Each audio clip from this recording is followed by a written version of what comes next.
Welcome to the first video of my YouTube channel. If you guys are not coming from my TikTok, then you probably have no idea who I am, so let me tell you. For the last few years, I've been working on this manga called Land Past the Sea. We've just recently dropped the last chapter, and right now we're actually working on chapter 8, so you guys will get to see a little bit of that today. And for my TikTok users, the significance of this video is I made a pretty big life decision. I moved to Los Angeles. New big changes. Eventually need to buy like one of those mics if I want to start vlogging, but I got freaking rooftop pool. This is my Mojo Dojo Casa house. A lot of echo right now because it's a complete concrete building and I have very little in the apartment. A little tour of the apartment. Peep how it's looking, a little new girl style house. Oh, there's my girlfriend. Look who came with me. Keep going. Boom, boom. Boom. That's my man Aki in there. His full name is Akira, off Devilman Crybaby, aka best anime out there. Over here we got my man Poe, sleeping as usual. Right here is where all the action happens. You guys have no idea how long it took me to find this desk. I was very picky in my desk hunting. We also got a little tiny workout facility in here. It's nothing too special. And we're gonna go punch or kick that bag behind us. Gotta take out the duffel bag.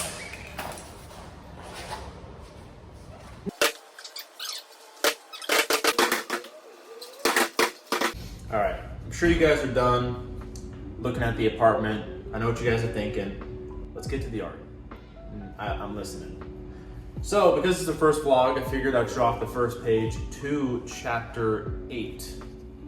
That is it. I don't know how much you guys can see of this, but this is the first page, chapter 8. As you guys can see, a whole lot of new scenery, a whole lot of new characters. Chapter 8 is gonna be really exciting. Right now, we're gonna work on this page right here. This is, I'm not gonna say what page it is, but this is a pretty non-spoiler page, I would say. We're using some Deleter Black 4 ink. I just got this not too long ago. So far, I'm really liking it. Let's get to it. Normally, I start off with the text box, but because this is a full page, I am probably, and plus this is like in the way of my right hand and I don't wanna smear over it. So we're actually going to start, we'll just go smack dab in the middle. This thing is like, it is finer than a 0.05 micron. You can obviously make it like a little bit thicker in line. You can bring the sucker to a 0.8 micron. I'm using micron as an example because that's what I used before I started going full dip pen. But super fine point, you need like a super delicate touch because this thing is very, very fragile. It's the worst part about having a fragile nib is what you do outside of the art. But sometimes, so I'm traveling, these things get bent and then the ink just doesn't come off the nib because once it's bent, that kind of like perfect funnel is ruined. And you have to get a whole new one. But it is still way more cost efficient than going out and buying a $4 micron pen. Trust me. As a person that's been drawing for a very, very long time and spent probably thousands of dollars on art material, I will say that this is the best decision I've made so far. I'm out of my comfort zone in this process because normally when I draw, my face is right here. I am like 2 inches away. I am so close to the point where I could probably draw with my nose. Right now, I'm just kind of doing a lot of these kind of like major cracks, but there is a lot of shading I do that does not even go into the sketch. I just kind of say, let's go for it, hope for the best, and then I'll pull out the actual 0.05 micron because that is one set size. Going a little crazy with the pen nib, you can if you press too hard when you're going nuts, you find yourself with a thicker line that you didn't want, and then really messes with the flow. All right, I think you guys got a general idea of what we're working with here. But let's jump onto this text box because that really kind of gives an idea of what we're working with. Never underestimate the emotion of a text box. If your text box looks like crap, if the text looks like crap, I mean, the text you use, the font, you can display a lot of emotion in the text box. And a lot of people forget that. A great example is Vagabond or JJK. I think they both have amazing text box. I haven't really went for that style, so I can't really go for that style at this point because I've kind of already established something. But if you look at their text box, they have this really messy, like they just got the pen and just did a quick circle, maybe messed up and had to go over it again, have like pen strokes overlapping each other. And I think because of that though, and because like, especially with JJK and the intensity of the story, it adds so much emotion. Of course, right now, this is not, that kind of text is not needed.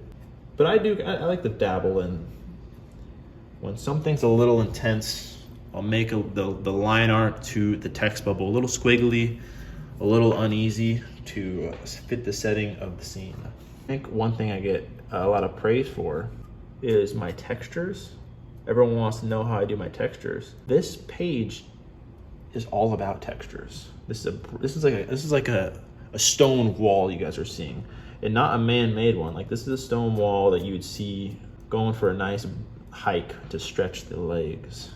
One thing that like when it comes to using your lines, I think because cross-hatching is a term used when creating lines, cross-hatching is seen as this like special, what veterans or experienced artists use. But let's be real.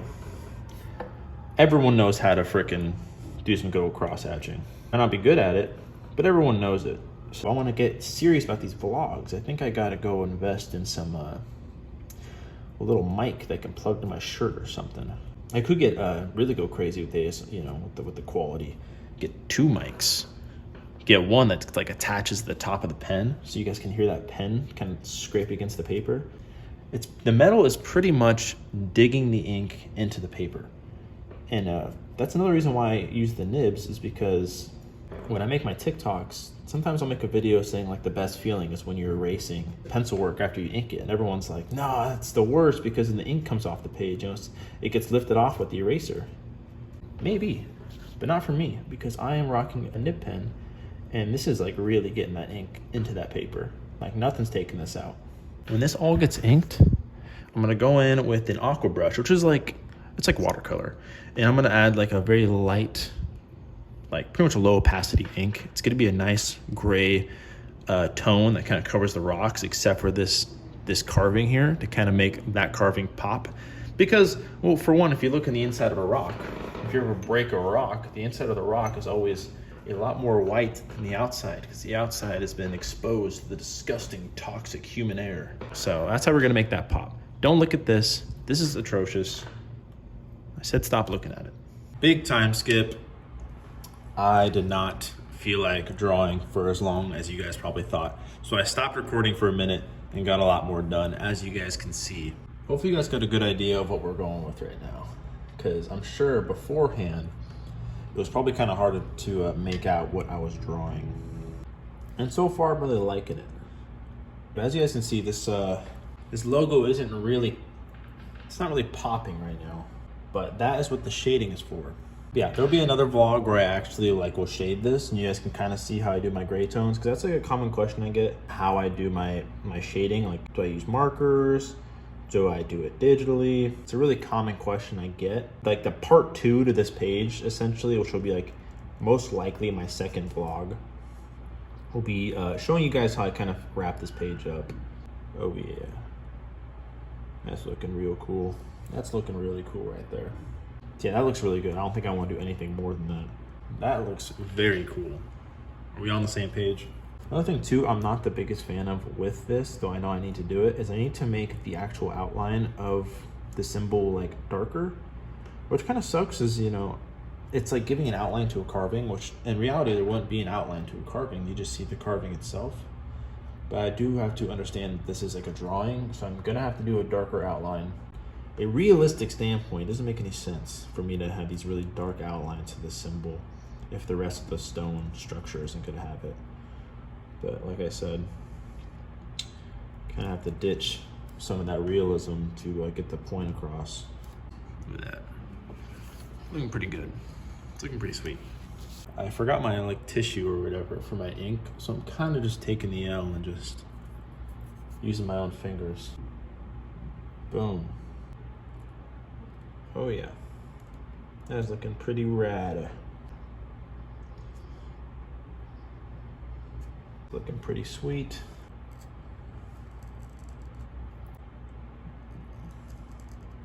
See, we're kind of adding these little like lips, I guess you could say, within like the carving, just because I kind of want to have that feeling like it's still a part of the textured stone that we're seeing. So I have some of these like little boulders, I guess, these little tiny like bumps within the surface still making an effect on the symbol, because it's not like someone slapped a poster onto this thing. It's still very much part of the natural structure. So I kind of want to feel that way. Now, I actually did two sketches of this page. The one you're seeing right now is obviously the final, but I did another one where I didn't really look at a reference for like what a carving into a stone looks like. And my little brother is looking at it, and I show him like, what do you think of this? Thinking it looks super cool. And he says it looks like fur. Because I made like, it was just so over the top in terms of like etching into the stone. He said it looks like fur, and I was like, dang, I can't have that. So I just had to erase all of it. Also, note to all the other artists that may be watching this, especially the ones on TikTok, you guys got to be a lot better at taking criticism. I understand the frustration in unwanted criticism, but you also have to understand that you're releasing your art to the public. And if you don't want opinions on your art, you probably shouldn't put it out there. You can't put out something and only expect everyone to love it. It's just not really how it goes. Again, I understand it, because you make something, you love it, and you hear something negative, it kind of hurts your feelings. You can have your feelings hurt, that's totally fine, because mine will get hurt when I have criticism. But I let it marinate, and then I eventually learn from it. If it resonates with you, take it. If it doesn't, leave it. Don't gotta go make a big complaint about it and saying, oh, this person's not experienced enough to give me criticism, or all this crap. When you, for one, it's not really that professional. Not that professional to make a video slamming a person for giving you a little bit of criticism. Before I kind of end the video, because I'm gonna do this later, you guys will see it in the next video. Before I end it, I'm gonna kind of show you guys what I do to just really add textures and like really make things feel alive. Is, you see how I'm not even thinking. I'm just poking the page. And I know a lot of people see this and think, oh my gosh, it probably took you so long. When I do textures, people always think it takes me forever, but guys, I put zero thought into it. Like I get the foundation of it, set up.